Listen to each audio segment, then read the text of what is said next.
Coming to this university and to this city has always felt a bit like coming home to me.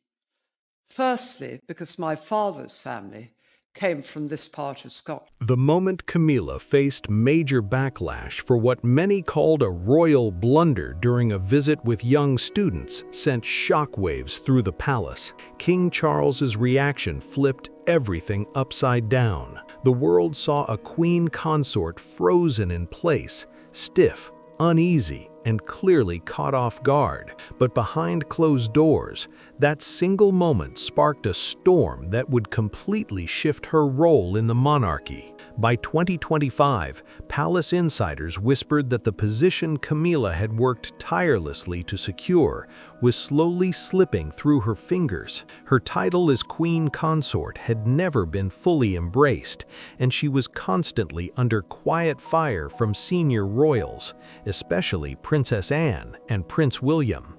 Anne, known for her no-nonsense attitude, reportedly made it clear that Camilla should never carry the Queen title because of her complicated history with Charles, a scandal that had left deep marks on the royal family. During his marriage to Princess Diana, William had been fiercely protective of his family, keeping a careful distance from Camilla and her involvement in royal life. Even the late Queen, sources claimed, had her private doubts about Camilla's position in the monarchy.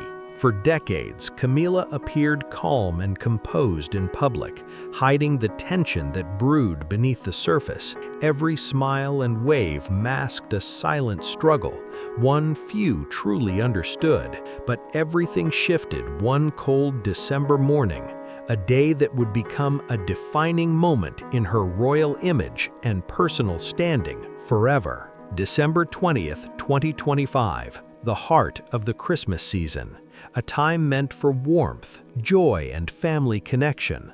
But for the royal household, this wasn't just about cozy dinners or twinkling lights. It came with serious responsibility. The holidays were supposed to shine a light on those often overlooked, to bring comfort to people going through hard times, and to support families who couldn't celebrate in the usual way. King Charles, still recovering from a serious health battle, had sent out a carefully worded message to the senior royals. The instructions were crystal clear.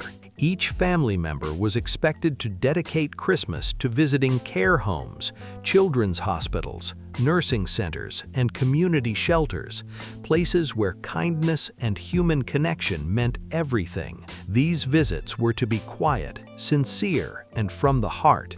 No flashy moments, no cameras chasing drama, just real compassion and presence. But anyone who's seen how the palace operates knows that quiet doesn't come easy in royal life. The spotlight always finds its way in, no matter how carefully plans are made. That's where Princess Anne came in, the royal family's ultimate perfectionist. Famous for her sharp eye and flawless organization, Anne took control of the planning with military precision. She mapped out every visit, every handshake, every smile, nothing left to chance. Each royal had a specific mission, and every second of that holiday schedule was designed to spark a little bit of hope. Anne understood better than anyone that the royals weren't just figureheads.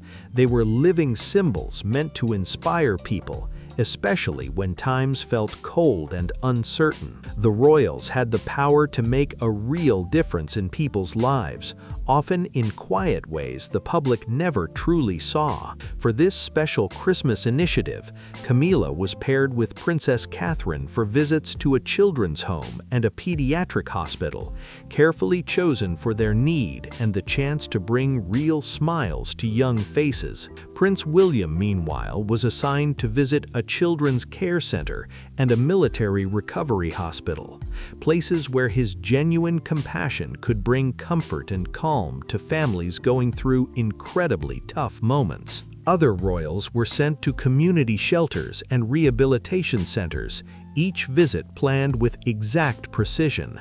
Nothing was left to luck, from the arrival times to the routes taken through each building, from the words spoken to the small gifts handed out.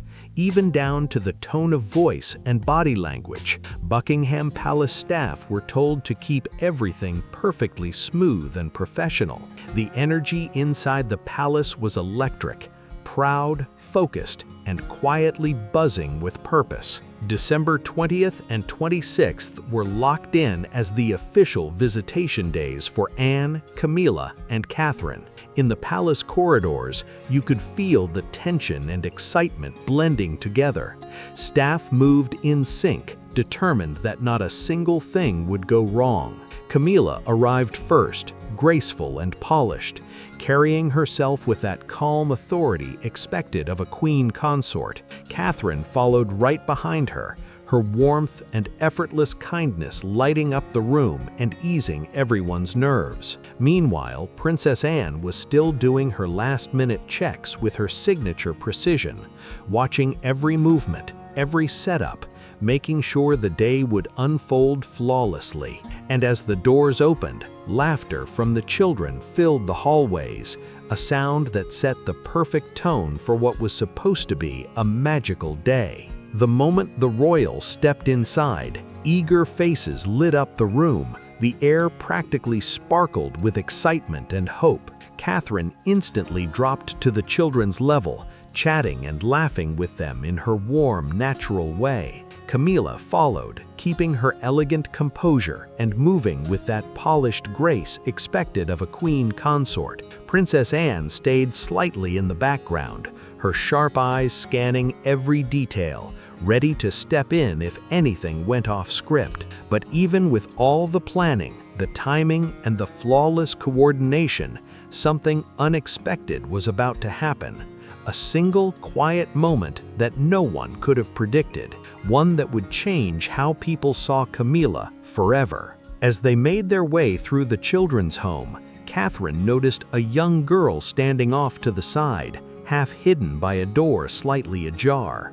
While the other kids rushed forward, full of excitement and hope, this little one stayed still, her eyes fixed on the window, lost in her own world. Catherine subtly leaned toward Anne and Camilla, giving a small signal that the child needed some care and attention right away.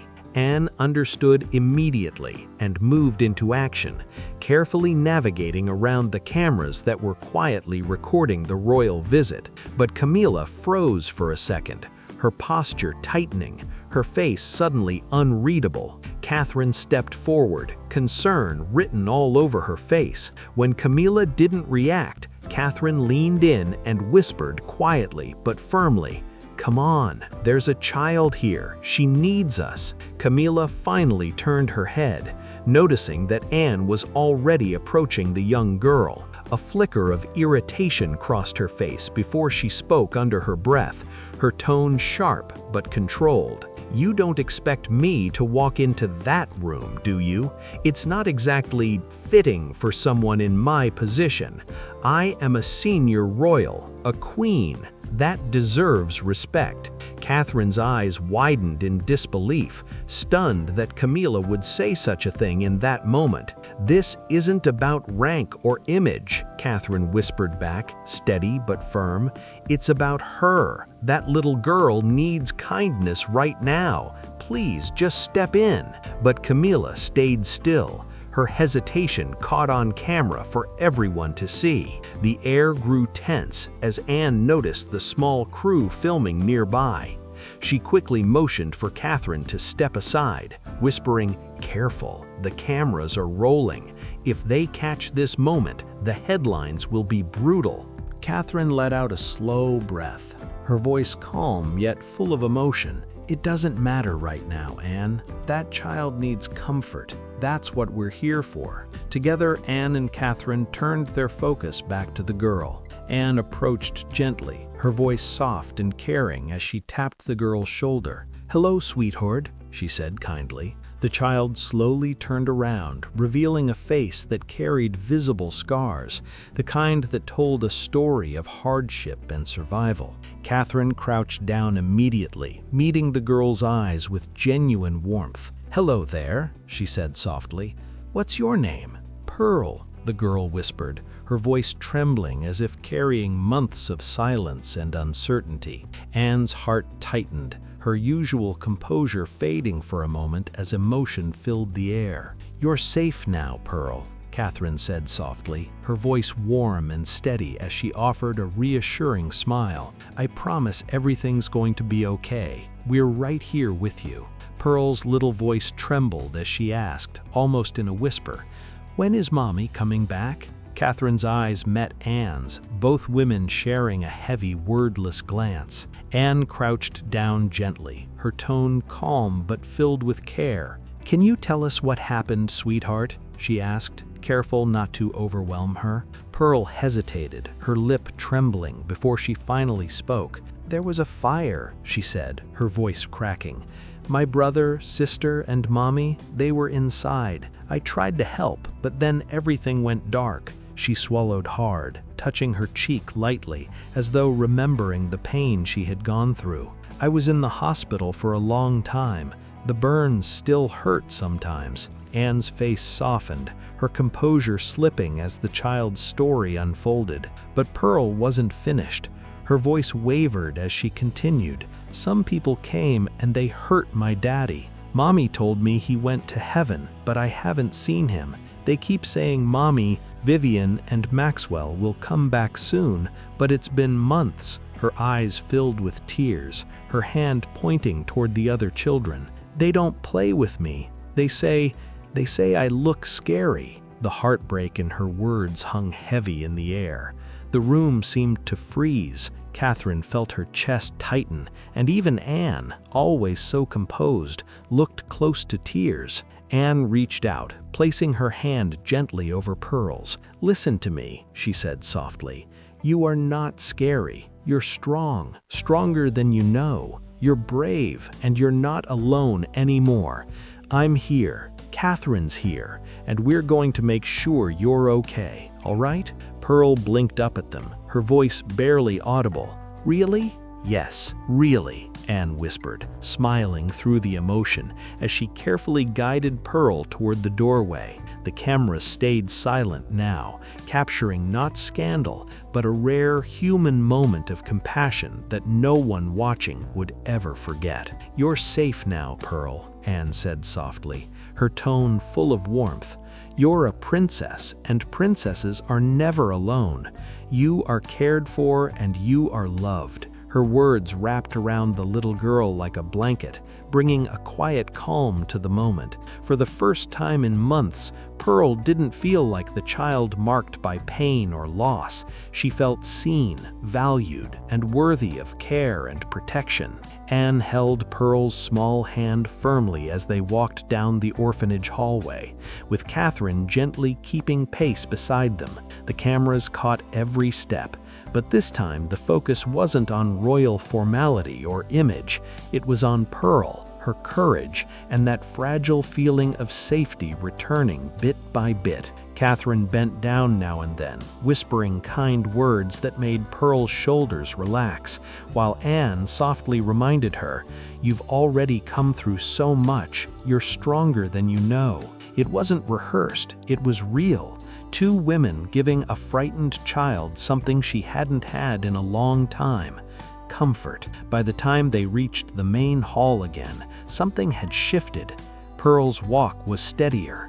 The other children looked up from their toys, watching as she returned, not as the shy girl hiding by the window, but as someone part of the moment, surrounded by care and warmth. Her scars were still there, but they no longer defined her. In her eyes, Anne and Catherine could see it, that tiny spark of hope glowing again. Anne knelt one last time and smiled gently. "You're going to be okay, Pearl. We'll make sure of it. You'll laugh again, you'll play again, and you will feel safe, I promise." Pearl's tears shimmered, but now a small, genuine smile began to break through. It was the start of something healing, something beautiful. Anne held her hand for another quiet second and whispered, "You are never alone. You are not forgotten, and you are loved," Anne whispered gently before standing up. As they walked back toward the main hall, Catherine and Anne exchanged a look. the kind that said everything without a single word. They both knew the weight of what they had just witnessed, a child's pain, her quiet strength, and the simple truth that compassion meant far more than rank or ceremony. But just as that warmth of human connection began to settle over the room, the tension that had been simmering since morning sparked up again. Camilla straightened her back, adjusting her coat, and signaling to the staff that she was ready to deliver her closing speech. The visit was nearing an end, but her impatience was hard to miss. The royals had been at the children's home for nearly an hour, and Camilla clearly wanted to move on. Anne, still holding Pearl's hand, carefully passed her to Catherine, whispering softly, "You're safe, sweetheart." Pearl clung to Catherine's hand, her trust still fragile but real after everything that had happened that morning. Then Anne turned to Camilla, her tone calm but firm. "What exactly are you doing?" she asked, her eyes sharp. "You can't just rush through this. These children need to feel seen. They need real care, not a speech." Camilla's expression tightened instantly, her frustration slipping through her polished facade. "This place is uncomfortable," she said, her words clipped and cool. "It's crowded, the children are upset, and the air feels heavy. I'm not built for this sort of environment." Anne's gaze hardened, her patience thinning. "That's not an excuse," she replied firmly. "You're meant to lead by example. If you want respect for your title, you have to show heart first. You don't walk away just because something feels uncomfortable. You stay, you help, and you care. That's what being royal truly means." The air grew thick with tension as staff froze in place, unsure whether to step in. Catherine's grip on Pearl tightened protectively, while Anne stood tall, her words echoing with quiet power that no one in that room would soon forget. Camilla's lips tightened with irritation, her patience clearly wearing thin. "Who exactly put you in charge?" she muttered sharply, keeping her voice low but tense. "I'm the Queen Consort, not you. I hold the title here, not anyone else." The cameras caught every flicker of tension, every silent glance between the royals. But Anne didn't flinch. She stayed calm, quietly signaling the palace staff to keep the event moving smoothly, even as the atmosphere grew heavier by the second. Camilla eventually stepped up to deliver her short speech, clearly eager to get it over with. Her words were polished but lacked warmth. They sounded rehearsed, distant, almost mechanical. In contrast, Catherine stayed close to the children, kneeling to their level, offering soft words and smiles that felt genuine. Pearl remained beside Anne, her small face brightening bit by bit with every gentle gesture of care and attention. About 40 minutes later, at exactly 2:30, Camilla took the microphone once again. Anne didn't interrupt, though the air in the room seemed to hold its breath. Camilla began speaking, her tone smooth but laced with discomfort. "It is certainly something to be here under these conditions," she said. "One must admire the children's resilience as they do their best to find joy amid such disorder. I do see a few little smiles, though the surroundings must make that rather difficult. It takes remarkable patience to be in an environment like this every day." The words landed heavily. Adults shifted awkwardly, their faces tightening. A few children glanced at one another, clearly unsure of how to react. Catherine instinctively moved closer to Pearl, who gripped her sleeve tightly, sensing the tension in the room. Camilla's gaze flicked between Anne and Catherine before she continued. "I suppose managing a place like this requires a great deal of skill, though I can only assume that some are still learning." The head of the children's home, Mrs. Smith, froze mid-smile, holding the ceremonial check that Camilla handed over almost without looking at her. The awkward silence that followed was painful, the air thick with discomfort, the sting of her words impossible to ignore. "Ladies and gentlemen, and most importantly, our incredible children, we are here today to celebrate courage, not overlook it. Anne's voice rang out, calm yet full of emotion. These young ones have faced challenges no one should ever have to go through, yet they stand here strong, full of hope, and ready to dream again. That is true bravery. She turned toward the staff, her tone filled with respect. And to everyone who works here, the caregivers, the teachers, the volunteers, you deserve gratitude and admiration for your compassion and commitment. What happens in this place matters. Anne then knelt down, meeting Pearl's eyes with a gentle smile. You are not alone. You are seen. You are valued. And yes, you are loved. Everyone here belongs to a family that cares deeply for you.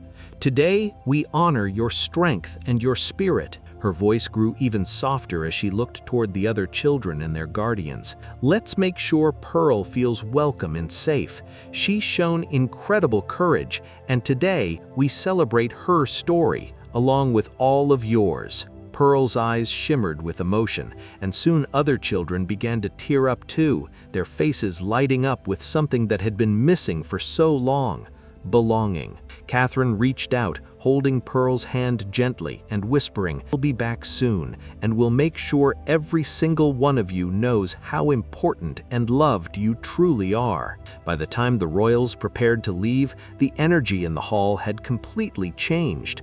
The heaviness that once filled the room had lifted, replaced with laughter, warmth, and connection. Pearl, once standing alone, was now surrounded by other children, no longer just the quiet girl by the window, but part of something real, something healing. Soft laughter slowly returned to the hall, and fragile threads of friendship began to form, a sight that would stay in everyone's memory forever. But back at Buckingham Palace, the mood couldn't have been more different. The air was thick with tension, almost heavy enough to touch. What happened at the children's home hadn't stayed private. It had exploded across the world within hours. Clips showing Anne holding Pearl's small hand and Catherine kneeling beside her with calm reassurance spread online like wildfire. The images painted a powerful story of empathy, kindness, and grace, the kind of humanity people longed to see from the royal family. But not all coverage was gentle. Camilla's speech, cold, dismissive, and out of touch, was replayed everywhere. Every phrase was analyzed, every glance re-examined, every tone dissected. The carefully crafted image of the crown, built over decades, suddenly found itself under fire. In today's lightning-fast media world, negative stories move faster than any act of goodwill. And soon, Camilla's insensitive remarks about the conditions of the home dominated headlines around the globe. The heartwarming story of Pearl's courage was quickly overshadowed by outrage and criticism aimed squarely at the Queen Consort's tone. Social media caught fire within hours. On X, once known as Twitter, hashtags like "Respect the Children," "Compassion over Crown," and "Anne and Catherine" trended across continents. Millions of people shared their thoughts, anger, and disbelief in real time. One post read, "Those kids didn't choose their situation. A title doesn't give anyone the right to look down on them. Show respect. Show heart." Another wrote, "Princess Anne showed real leadership today. Compassion over image, empathy over ego. That's what being royal should mean." Others went even further, questioning the monarchy's sincerity altogether. If this is how the royal family truly views children in need, then maybe it's time they stop pretending to care. Within hours, the story had gone global. A tale of two moments, one filled with kindness and the other tainted by detachment. And as the world debated what it all meant, the palace found itself facing a storm it could no longer control. The comments multiplied at lightning-fast speed, spreading across social media like wildfire and deepening the palace's embarrassment with every post. Inside Buckingham Palace, the atmosphere was pure chaos. phones ringing non-stop, advisors dashing through corridors, and tension radiating from every corner. Staffers whispered urgently, public relations teams huddled in corners arguing over the right approach. Should they release a statement immediately, stay quiet, or attempt a carefully worded apology? Every option felt risky, every move dangerous.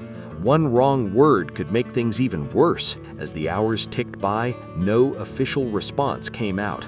The palace, long known for its image of dignity, stability, and control, suddenly looked unsure, caught off guard, and divided. The silence only made things spiral faster. By nightfall, internal updates painted a grim picture. Polls showed a shocking 15% drop in approval ratings in less than half a day, something almost unheard of in royal history. A single visit had sent public opinion tumbling, and the communications team was scrambling for answers. Behind closed doors, frustration turned to panic. "We've never seen numbers drop this fast," one insider reportedly said. Another added, "If we speak now, it'll sound defensive. If we stay silent, we look cold." It was a no-win situation. The next morning brought even worse news. An urgent letter arrived at the palace marked "immediate attention." It came from the director of St. Joseph's Hospital, the very place where Camilla, Anne, and Catherine were scheduled to appear on December 26th. The message was polite, carefully written, but carried undeniable weight. In light of the recent media backlash, the director explained, he believed it would not be appropriate to proceed with the visit at this time. His focus, he stated, was the safety and well-being of his patients, staff, and the hospital's reputation. In simple terms, it was a refusal, formal, written, and impossible to ignore. For the first time in modern royal memory, a public institution had turned down a royal appearance. Behind the polished phrasing of the hospital's letter, the message couldn't have been clearer. The institution was taking a stand. It would not host a royal visit under the current circumstances. The letter passed from desk to desk inside Buckingham Palace, each pair of hands holding it with disbelief. For a moment, the entire office fell silent. This wasn't just a scheduling issue, it was a public rejection, written plainly for all to see. The shock rippled through every department. If one respected institution could refuse a royal appearance, what would stop others from following? For the first time in years, the authority of the crown, something once seen as unshakable, suddenly looked uncertain. By mid-morning, the news reached King Charles. He was seated quietly with his medical advisors, already exhausted from ongoing treatments. When he heard the report, he didn't speak at first. His face said everything. The combination of plummeting approval ratings, the viral outrage, and now this public refusal hit like a storm. What had started as one awkward royal appearance had grown into something far more serious, a nationwide crisis of trust. Each new detail landed like a blow. Camilla's poorly chosen words, the relentless media coverage, the wave of online backlash, and now an official rejection from one of the country's most respected hospitals. The monarchy's image, a symbol carefully protected and polished over generations, was suddenly at risk. King Charles sat still for a long moment, his expression hardening as reality sank in. He understood with absolute clarity that what happened at the children's home wasn't just a fleeting scandal, it was a turning point, one that could reshape how the world saw the royal family for years to come. There would be no easy recovery, no quiet fix this time. Without wasting a second, King Charles called for Prince William and Princess Anne to join him in his private study. The room felt heavy, thick with tension and understanding. This was not a moment for ceremony or small talk. It was clear from his expression that this meeting carried serious weight. When they entered, Charles spoke first, his voice calm but edged with deep regret. "Anne," he said, breaking the silence, "I owe you an apology. What happened out there was completely unacceptable." Anne's eyes met his, steady, unwavering, but her jaw was tight. She had seen it all firsthand: the children's emotions, the public's outrage, the headlines spinning out of control. Still, she stayed composed, aware that the king's apology was something rare and meaningful. "Your leadership today," Charles continued, his tone softer but filled with conviction. "That's what this family should represent.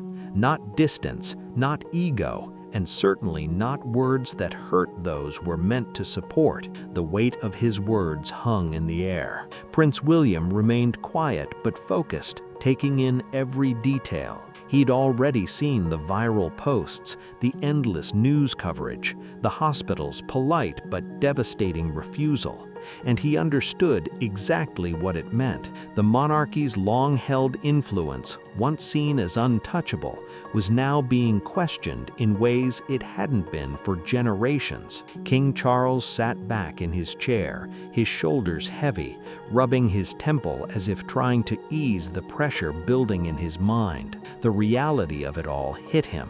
Every small mistake, every poorly chosen word, every moment of pride that had blinded them to what truly mattered. The palace, once a symbol of quiet control and timeless dignity, now stood exposed under the harsh light of global scrutiny. The world was no longer willing to accept formality without feeling, no longer willing to tolerate appearances without compassion.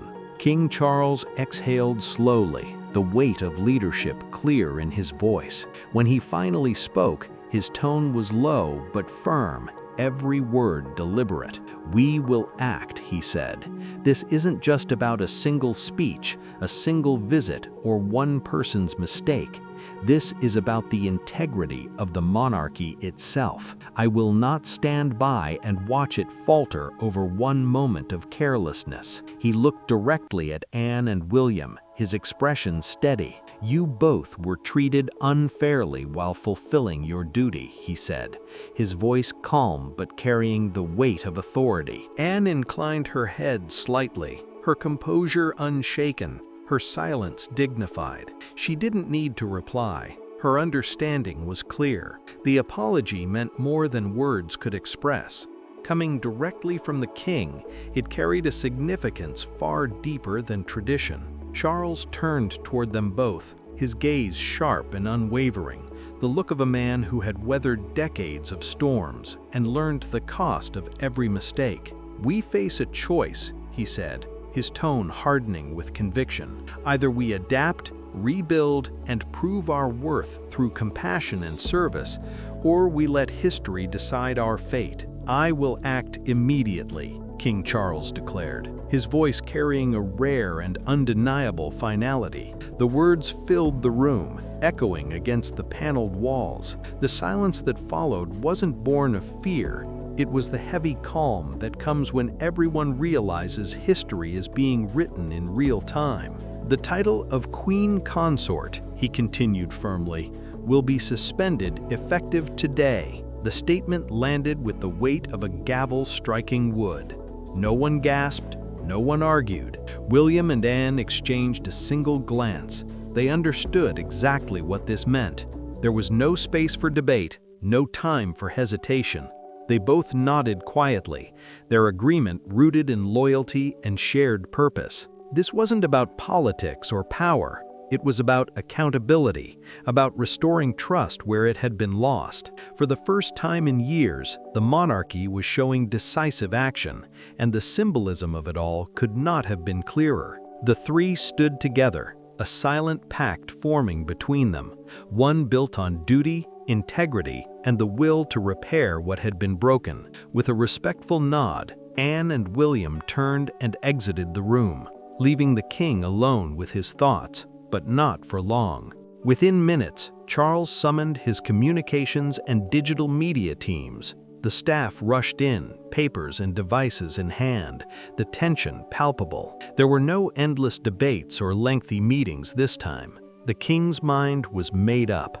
Following recent events and the behavior displayed during a charitable visit, it has become necessary to reaffirm the values that define the crown. Compassion, humility, and respect, especially towards those in vulnerable circumstances, are the core of our service. Any conduct that strays from these principles, regardless of rank or title, cannot be overlooked. The message continued clearly and firmly. Effective immediately, the honorary title granted to my wife has been withdrawn. While she remains my partner and will continue to reside within the palace, she will no longer perform public royal duties or hold related privileges. I extend my deepest apologies to the children, staff, and organizations affected by the recent events. The announcement struck with precision, calm, but powerful. Yet King Charles wasn't finished. Later that same day, he took matters into his own hands. Setting aside the usual layers of protocol, he personally reached out to the medical director of St. Joseph's Hospital, the very institution that had declined the royal visit. There were no pre-written notes, no advisors whispering cues. This was not a rehearsed royal speech. It was a sincere conversation. Charles spoke not as a monarch, but as a husband, a father, and a man who understood the weight of disappointment. He listened carefully, accepted responsibility, and expressed genuine remorse for the damage caused. By the end of that private call, something remarkable happened. The director, moved by the king's honesty and humility, agreed to reinstate the hospital visit. Within hours, the story swept across news outlets around the globe. Headlines shifted overnight. King Charles acts with integrity, a royal step toward accountability, compassion restored to the crown. Commentators praised the king's decisiveness, describing his actions as bold, sincere, and necessary. For the first time in weeks, the royal family's story wasn't about scandal, it was about redemption, leadership, and the power of owning one's mistakes. Social media lit up with support, and this time, it wasn't outrage, but admiration. Finally, real leadership from the top, one person wrote. Another comment read, "The crown chose compassion over image. That's the kind of monarchy people want to see." And yet another declared, "This is what accountability truly looks like." The reaction was overwhelmingly positive. For the first time in years, the royal family had acted with heart, decisively, transparently, and humanely. The very next day, Princess Anne and Princess Catherine arrived at St. Joseph's Hospital to follow through on the king's promise. Cameras captured every moment, not the glamour, but the genuine warmth. They shook hands with staff, exchanged smiles with families, and knelt to greet the children, who giggled and played after a long morning filled with emotion. The room buzzed with hope instead of tension. Parents and caregivers spoke quietly about how they finally felt seen, appreciated, and respected. The visit wasn't about formality, it was about humanity. It was a victory for compassion over protocol and sincerity over appearance. Camilla was nowhere to be seen. Her absence said everything. The influence she once carried had quietly faded, replaced by reflection and consequence. The moment that had once defined her status had now become the lesson that reshaped her future. Because in the end, when someone mishandles the platform they're given, no crown or privilege can shield them from accountability. That lesson, though harsh, became a turning point, not just for her, but for the entire royal institution. As King Charles left the hospital later that day, he paused for a moment, looking back at the crowd gathered outside. His expression was thoughtful. This wasn't simply about one speech, one person, or one visit. It had become something far bigger. It was a statement to the world. Accountability matters, empathy matters, and titles mean nothing without the values they are meant to uphold. So now, we want to hear from you. What's your take on all of this? Do you think the royal family handled Camilla's situation fairly? Could they have done something differently? And what does this whole story reveal about power, privilege, and true leadership in today's monarchy? Drop your thoughts down in the comments. We love hearing your perspective. And if you enjoyed this deep dive into royal drama, make sure to give this video a like, hit subscribe, and share it with your friends who follow the royals. And don't go just yet. Click the video that's showing on your screen right now for the next chapter in this unfolding royal saga. You won't want to miss what happens next.